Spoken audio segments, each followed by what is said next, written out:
everybody. It's Marisa Perry here doing our Female Founder Fridays today.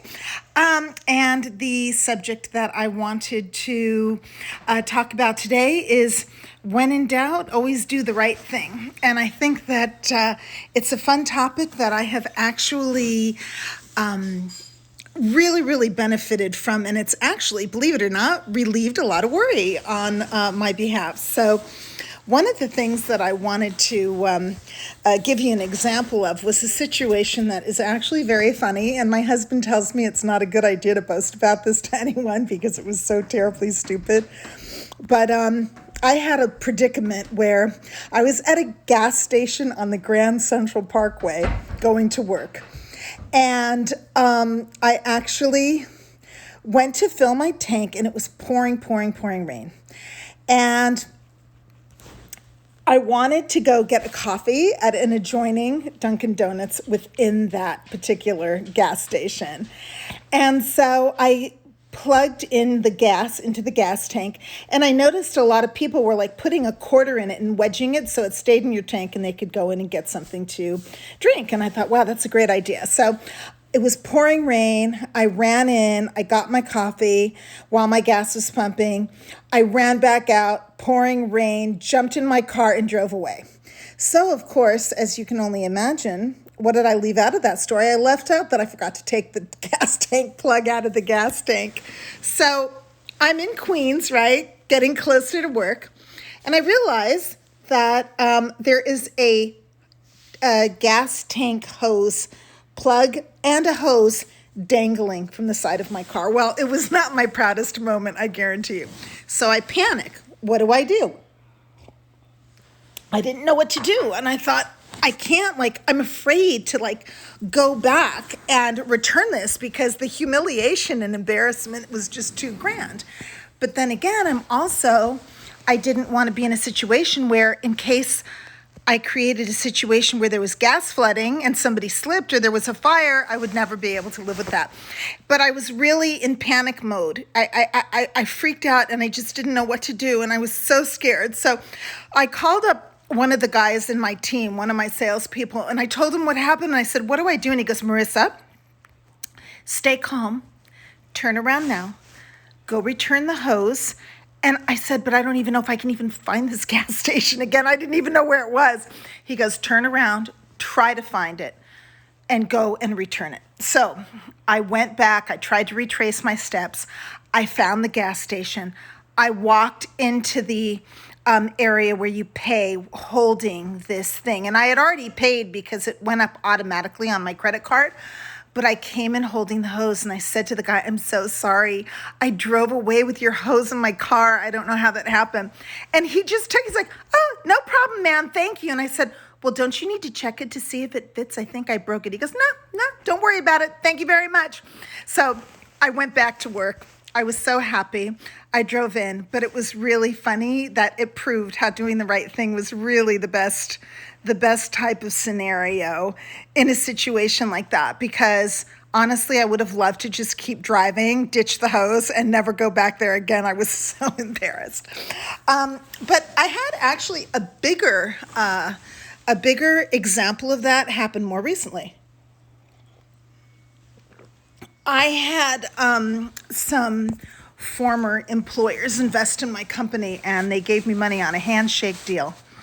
And through a series of circumstances, that they were going to turn that into a gift for me. And but my husband and I really discussed it, and we thought that the best line of action would be to pay the money back. But there was no contract. It could have easily been a gift. I could have walked away from this. It was no problem. I could have easily just said thank you so much, and enjoyed having that as a present. But my husband and I really felt like it would be really nice if we paid it back. It was considered an investment. There was no paperwork. There was nothing. It was a handshake deal. But we thought, I really love my partners, and I thought it would be a really nice thing to give it back to them. And so we decided to do that, and we started paying it back. And what happened was I didn't really think that much more about it after our decision was made. I didn't think that would really affect anyone except for myself and our partners. That's it, right? That's all there is to it.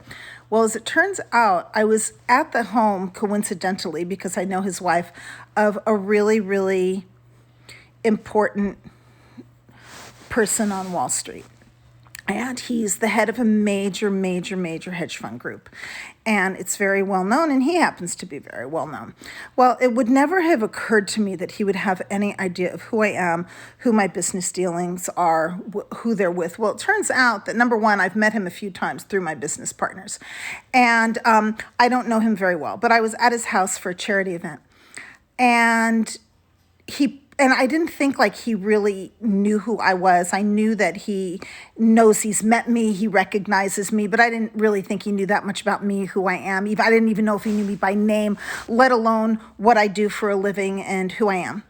So he pulled me aside and he said, "Hey, Marisa," he goes, "you don't think I know who you are? Of course I know who you are. I know where your business is. I know what your business is. I know what you were doing. I know what you're doing now. And I just want to let you know, I know you're paying back your investors, and I just want you to know that that was a really nice thing to do. I know you didn't have to do it, but it was the right thing to do. It was a nice thing to do, and I have to commend you for that." Well, of course, once I got over my complete shock and dismay, how does this guy know me? How did he know who I am? How did he know what my business really is? How does he know what I've done? But apparently, what it taught me is that things that you do in life go far and wide, and they affect more people than you realize, and they actually the word gets out a lot further than you might think. And it's always better to be known for having done the right thing. But what I found most astonishing and the biggest lesson to be learned here was that this guy is in finance and he understands the legalities of what I didn't have to do, and that I honored a handshake deal that absolutely had no paperwork behind it.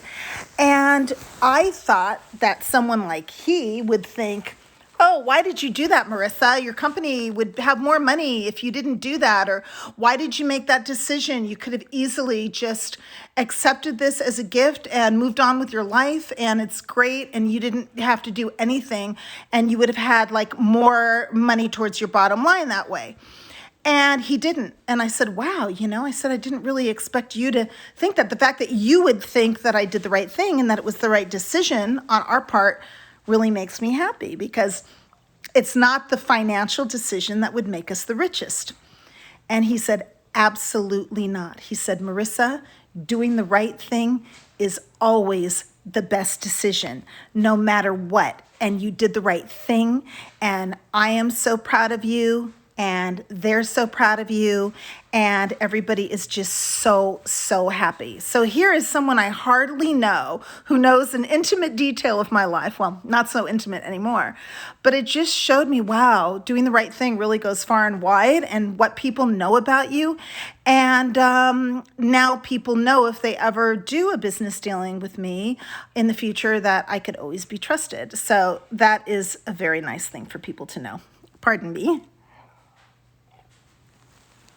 So I also, my husband has a very dear friend of his who happens to be a very, very wealthy man. And he's notoriously well known for being frugal. And he's known about my situation, and I shared with him what my decision was, and that I've decided to honor a handshake deal and just do the right thing, even though better terms were offered to me. And he said to me, "Marisa, that's so great." He goes, he said, "That's so wonderful." And I said, "You of all people, I'm surprised you don't think I made the wrong decision, because I would never imagine you making this kind of decision." And he said, "Marisa, doing the right thing is never the wrong decision. It's always the right decision. And I think it's really amazing that you did that." So it just reinforced that no matter what happens in life and no matter what the circumstances are, doing the right thing really benefits you and all the people around you. So I think that that's really fun. Does anybody have any questions for me right at the moment? I'll wait until I continue. I'll wait for a second. I have a lot of people joining and the bar is going up. I just don't see as many questions, so I just want to wait and see. Oh, in the meantime, I also want to show you something. Last week, I was asked, what are my favorite business books? So I have to give that a lot of thought, but I have two with me today that I decided to show you. So one is, of course, you can tell it's one of my favorites because it's got a very dirty, beat-up cover. This is called The E-Myth. I love it. This is The E-Myth Revisited. It is by Michael Gerber. Anybody who has any business needs to read the E-Myth, whether it's the E-Myth, E-Myth Revisited, E-Myth 2.0. It's called the E-Myth. That is one book you should read. And also, I asked this man that I know that has this amazing business in Houston. It's just amazing. And every detail was thought through and planned beautifully. And I said to him, like, how do you run such a huge operation so flawlessly and beautifully? And he said, I have a book for you to read. It's called From Good to Great. And this is by Jim Collins. It's an amazing book, and I think that it'll be a lot of fun for you to read and go through. It's very, very interesting. So that was another one of my favorite books. Oh, I have a question here. What was the most difficult decision you've ever had to make? You know, how does anyone answer these questions live? I would really need to think about that. That's like a huge question. Well, I have to say that handling the situation I did with my investors and making that decision, that was a huge decision. That was a really, really big decision. And I'm really glad that I'm super, super happy and elated at how my husband and I decided to handle that. But gosh, I've had so many decisions where do I locate my store? I was a Soho brand. Do I stay in Soho? Do I move to the West Village? Well, we moved to the West Village and it was a fabulous move. But all of those decisions are really big because your entire livelihood depends on it. But it can be a huge decision, can be who do I hire? Which person do I choose? All of those are such big decisions. There's so many. I see here that she wrote decision business-wise. I think like so many of my decisions are really big, but I would say how I handled my investors was really a big decision, and what location to pick for my retail store was a really big decision. And those were big decisions because they had a lot riding on them, so that was another thing. So there was some things that I wanted to go over with you regarding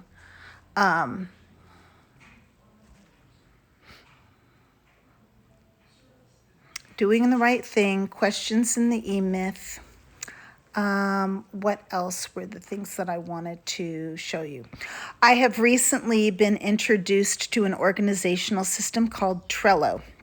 And a friend of mine she has been using it to organize her life. She's a surgeon, but she's been working on a bunch of projects and she's using it. And it was really, really, it's really interesting, and it's a great way of juggling everything and keeping everything fresh to mind. So what I'm going to do is I'm going to grab my computer right now, and I am going to check out some of my other topics so that I can give you some more examples, since that one went a little quicker than I thought. Hold on 1 minute.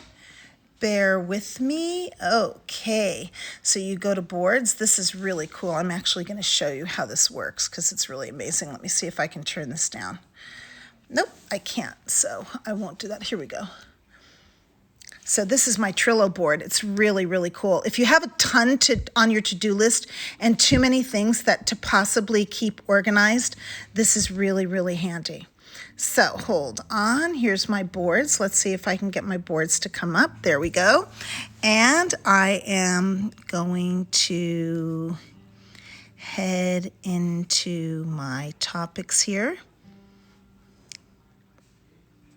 Female Founder Fridays. And let's see here. Here's another fun topic that I can go over with you. Let me turn this around again.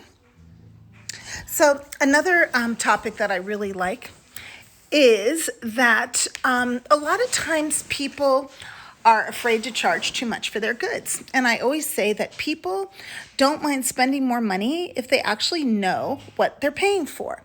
And I think a lot of people do not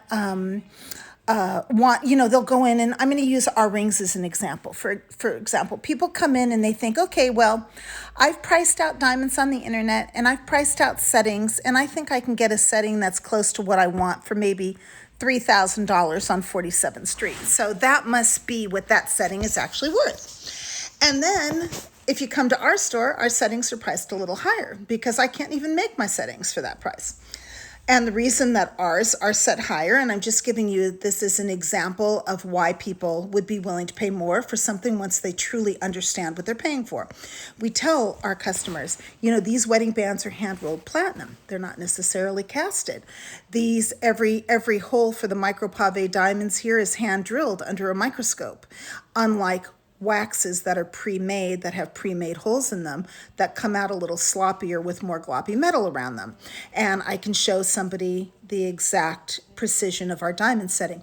And every diamond here is set by hand under a microscope, so it's perfect. And all you see is more diamonds and no metal.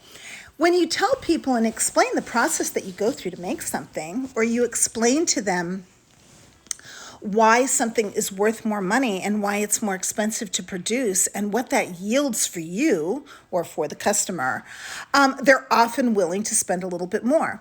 So if you're really trying to close a sale or make a sale, or if you have a deal and you're really trying to kind of close that deal with someone in your business, whatever your product is, whether it's a service or a product, as long as you can explain to them a little bit more about what they're actually paying for and what that will do for them, I think that they will be very, very happy to pay the extra, knowing that they're going to be getting a better product or a better service in return.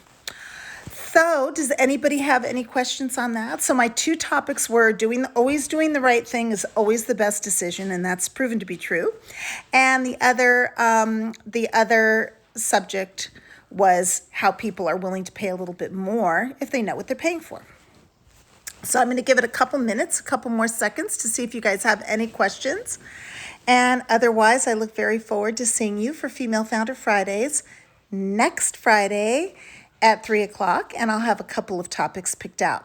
Also, I would love to answer any questions or topics of yours. So if you have any topics that you would like me to discuss about business, or if you've had any questions or concerns even now during this COVID-19 issue, or if you have any questions about funding or running your business or generating sales, feel free to DM me. You can contact me right through here on Instagram, and I will be delighted to answer any of your questions and use those as discussion topics.